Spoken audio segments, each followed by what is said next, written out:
দ্বিতীয় শ্রেণীর সুপ্রিয় শিক্ষার্থী, আসসালামু আলাইকুম ওয়া রাহমাতুল্লাহ। তোমাদের নতুন গণিত বইয়ের অধ্যায় 2 যোগ ও বিয়োগ এর 67 পৃষ্ঠার আলোচনায় সাদর আমন্ত্রণ। আসো শুরু করি। এখানে একটি মূল প্রশ্ন রয়েছে, তা হলো মিনার 241 টাকা আছে, রাজুর নিকট 115 টাকা আছে, রাজু অপেক্ষা মিনার কত টাকা বেশি আছে?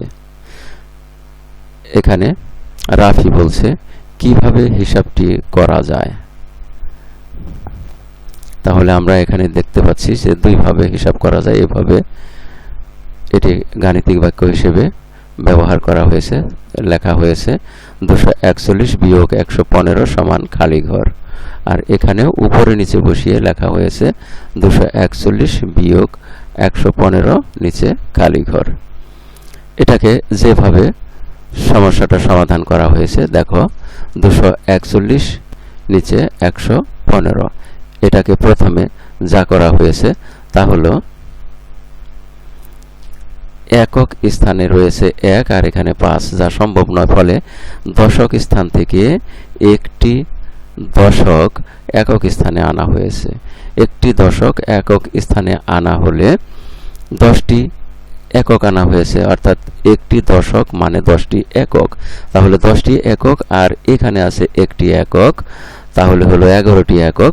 এখানে একটি একক কাটা দিয়ে উপরে লেখা হয়েছে 11। আর অপরদিকে এখানে দশক স্থান থেকে যেহেতু একটি দশক সরিয়ে নেওয়া হয়েছে একক স্থানে, ফলে এখানে 4টি দশক আর রইল না, রইল 3টি দশক। এই জন্য 4 কাটা দিয়ে লেখা হয়েছে 3।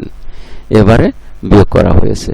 এখানে দেখো কি লেখা আছে, একক স্থানের অঙ্ক 1-এর চেয়ে 5 বড়, তাই আমরা 1 থেকে 5 বিয়োগ করতে পারি না।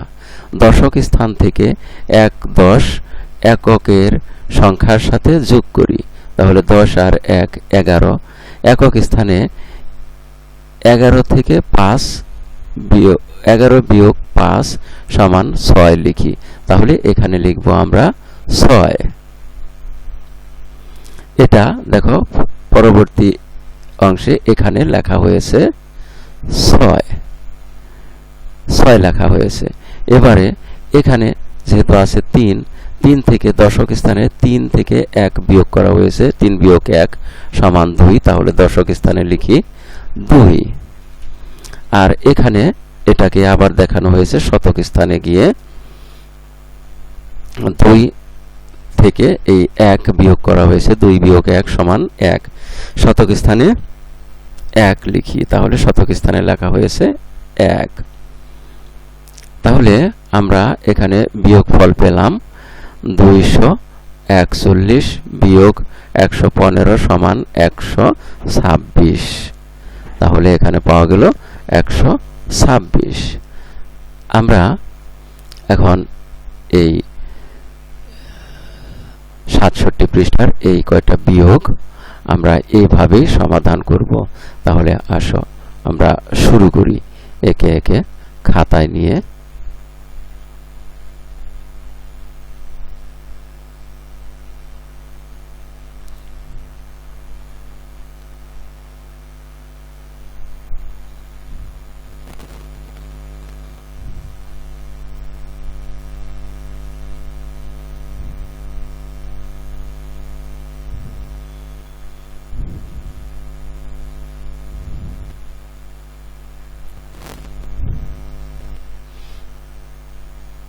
আমরা প্রথমে 1 নম্বরের বিয়োগটা করব।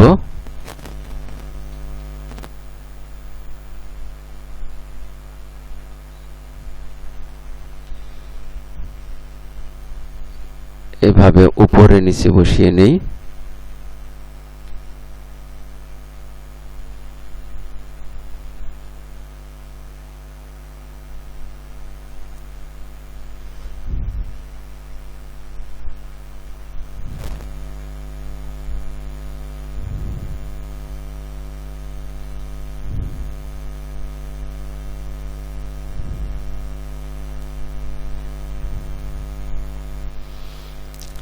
এবারে এখানে লক্ষ্য করো, আমরা একক স্থানে 1 থেকে 8 বিয়োগ করতে পারি না। এ কারণে আমরা এই দশক স্থান থেকে একটি দশক একক স্থানে নিয়ে নিব। একক স্থানে যদি একটি দশক নেই তাহলে একক স্থানে হয় একটি দশক মানে 10টি একক, তাহলে 10 আর এই 1 এ হয় 11। আমরা এখানে লিখব 11।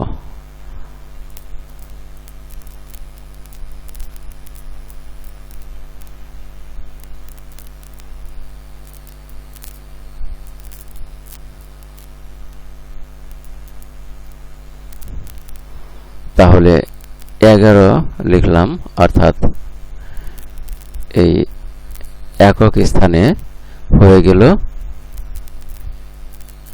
11, আর এই 1 কাটা গেল, কেটে দিলাম, হয়ে গেল 11। আর এখানেও এই 3 থেকে যেহেতু একটি দশক আমরা নিয়ে নিয়েছি, ফলে এখানে রইল মাত্র 2টি দশক, অর্থাৎ এখানে রইল 2 দশক। এখন আমরা 11 থেকে 8 বিয়োগ করলে বিয়োগফল পাই 3। আমরা একক স্থানে 3 বসালাম। অপরদিকে এখন লক্ষ্য করো, দশক স্থানে আছে 2, কিন্তু বিয়োগ করতে হবে 4, যা সম্ভব নয়। ফলে আমাদের এই শতক স্থান থেকে একটি শতক দশক স্থানে নিতে হবে। তাহলে একটি শতক যদি আমরা দশক স্থানে নেই, একটি শতক মানে 10টি দশক, তাহলে 10 দশক আর আছে 2 দশক, হয়ে গেল 12 দশক। তাহলে আমরা এখানে লিখব 12 দশক।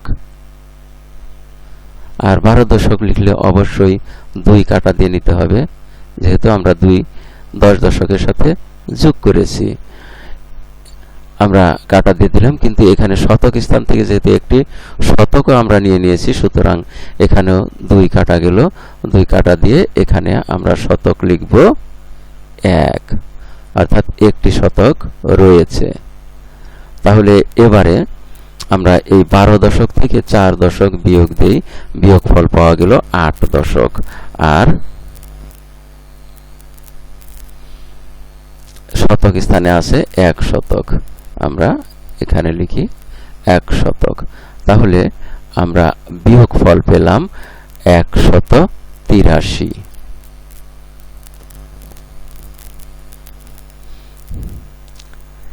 একইভাবে আমরা এই প্রশ্নটার সমাধান করি। 2 নম্বর প্রশ্নের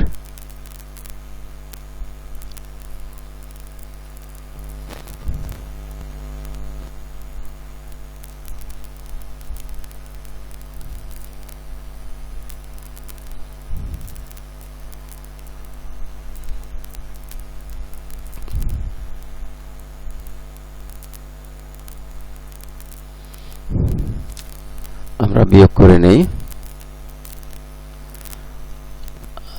একক স্থানে 0 থেকে 0 বিয়োগ করলে বিয়োগফল হয় 0। তারপরে দশক স্থানে দেখো, এখানে দশক স্থানে আছে 3 আর বিয়োগ করতে হবে 9, যা সম্ভব নয়। এ কারণে আমরা এই একক শতক স্থান থেকে একটি দশক, একটি শতক, শতক স্থান থেকে একটি শতক দশক স্থানে নিয়ে আসি। তাহলে দশক স্থানে সংখ্যা হলো 10, অর্থাৎ একটি শতক দশক স্থানে হলো 10টি দশক। তাহলে 10 আর 3 হলো 13। তাহলে আমরা 3 কাটা দিয়ে দশক স্থানে লিখলাম 13। এবার এই 13 থেকে আমরা বিয়োগ করব 9। 13 থেকে 9 বিয়োগ করলে বিয়োগফল হয় 4। তাহলে আমরা দশক স্থানে পেলাম 4। এবারে শতক স্থানে, যেহেতু আমরা শতক স্থান থেকে একটি শতক দশক স্থানে নিয়েছি, সুতরাং এই দশক স্থানে আর 2টি দশক নেই, এখানে কমে দশক 2টি শতক নেই, শতক কমে হয়েছে একটি শতক, অর্থাৎ একটি শতক আছে আর একটি শতক আমরা এখানে দশক স্থানে নিয়ে নিয়েছিলাম। তাহলে এখানে বিয়োগফলে শতক স্থানে হবে 1, যেহেতু একটি আছে, তাহলে বিয়োগফল পেলাম 140। এবারে আমরা দেখি এই 3 নম্বর প্রশ্নের উত্তর।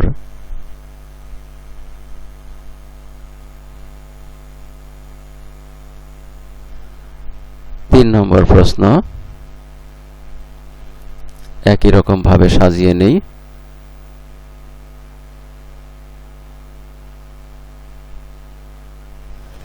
এবারে আমরা বিয়োগ করি।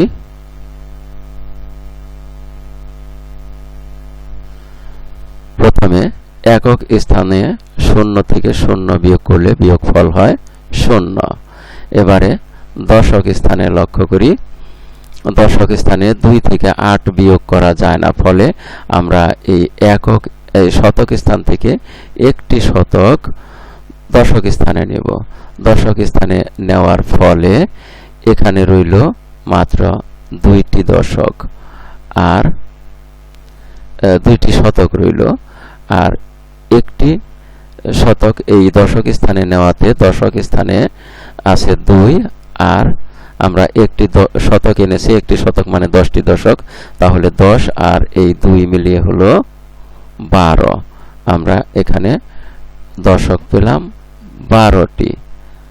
তাহলে আমরা এই 2 কাটা দিয়ে নিই, এখানে পেয়েছি 12টি দশক।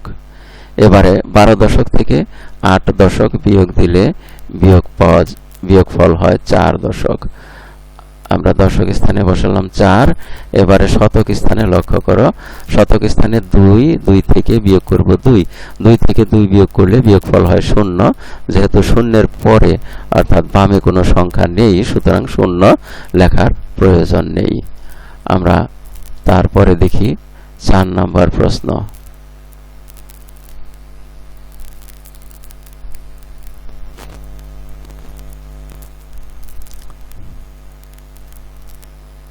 চার নম্বর প্রশ্ন একই রকম ভাবে আমরা স্থানীয় মান অনুযায়ী উপরে নিচে বসিয়ে নেই।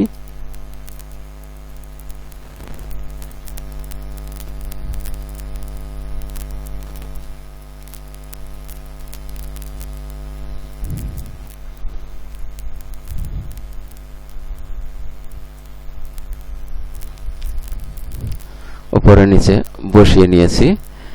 এবারে নিচে একটু দাগ দিয়ে নেই। এবারে বিয়োগ করি। একক স্থানে 7 থেকে 3 বিয়োগ করলে বিয়োগফল হয় 4। তাহলে এখানে লিখলাম 4। এবার দশক স্থানে লক্ষ্য করো, দশক স্থানে আছে 3, বিয়োগ করতে হবে 7, যা সম্ভব নয়। ফলে আমাদের এই শতক স্থান থেকে একটি শতক দশক স্থানে নিতে হবে।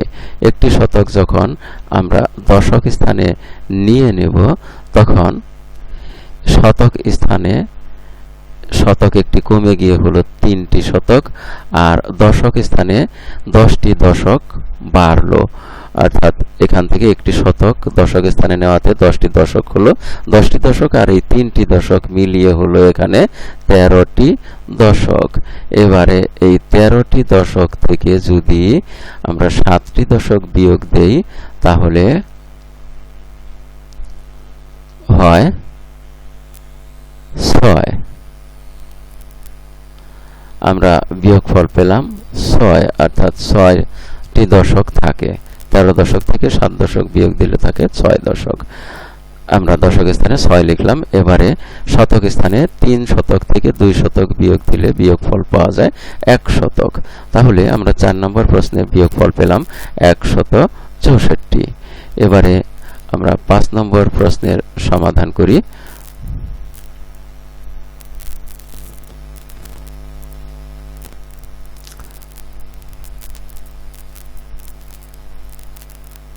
পাঁচ নম্বর প্রশ্ন লক্ষ্য করো। 5 নম্বর প্রশ্নে আমরা উপরে নিচে সাজিয়ে নেই।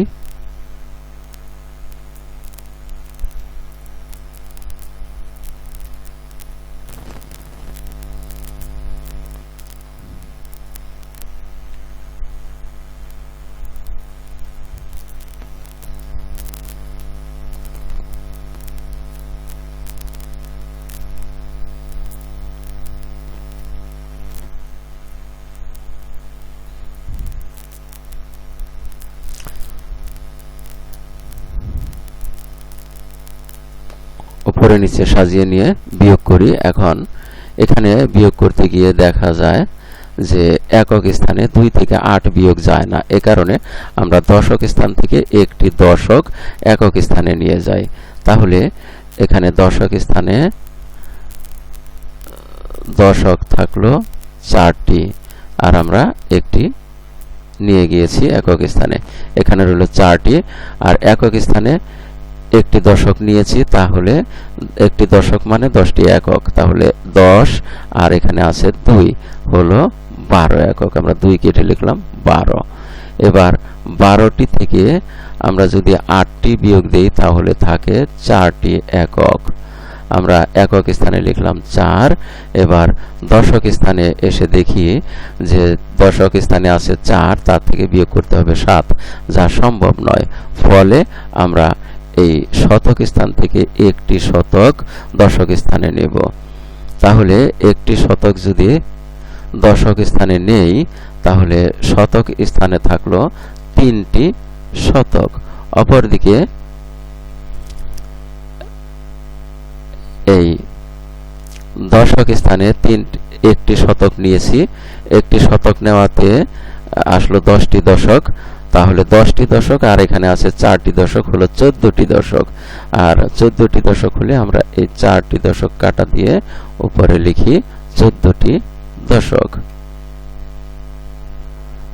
অর্থাৎ দশক স্থানে হলো 14। এবারে আমরা এই দশক স্থানের 14 থেকে দশক স্থানে 7 বিয়োগ করলে বিয়োগফল পাই 7। তাহলে দশক স্থানে বসলো 7। এবারে শতক স্থানে 3 শতক থেকে 3 শতক বিয়োগ দিলে বিয়োগফল হয় 0। যেহেতু শতকের পরে আর কোনো সংখ্যা নেই, সুতরাং শূন্যের আগে কোনো সংখ্যা না থাকলে সেই শূন্য ভ্যালুলেস বা মূল্যহীন হয়ে যায়। এ কারণে এখানে 3 থেকে 3 বিয়োগ করে 0 লেখার প্রয়োজন নেই। আমরা 5 নম্বর প্রশ্নের সমাধান করে ফেলেছি। এবারে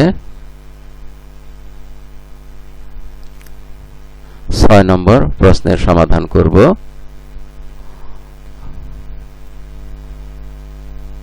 আমরা 6 নম্বর প্রশ্নে দেখি কি রয়েছে।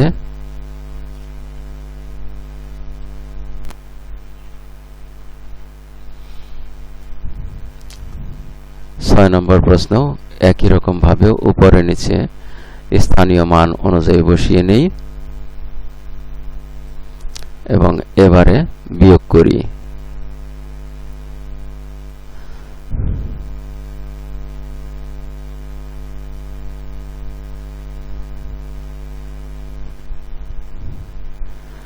এখন দেখো 6 নম্বরে একক স্থানে আছে 3, তার থেকে বিয়োগ করতে হবে 7, যা সম্ভব নয়। ফলে আমরা দশক স্থান থেকে একটি দশক নিয়ে শতক স্থানের 3-এর সাথে একক স্থানের 3-এর সাথে যোগ করি।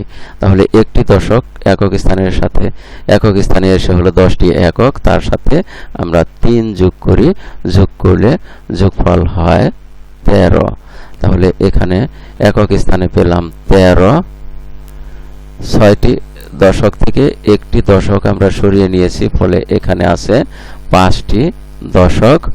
আর এই একটি দশক একক স্থানে নেওয়াতে এই একক স্থানের 3-এর সাথে যোগ করে হলো 13, তাই 3 কেটে লিখলাম 13, আর এখানে 6 কেটে লিখলাম 5।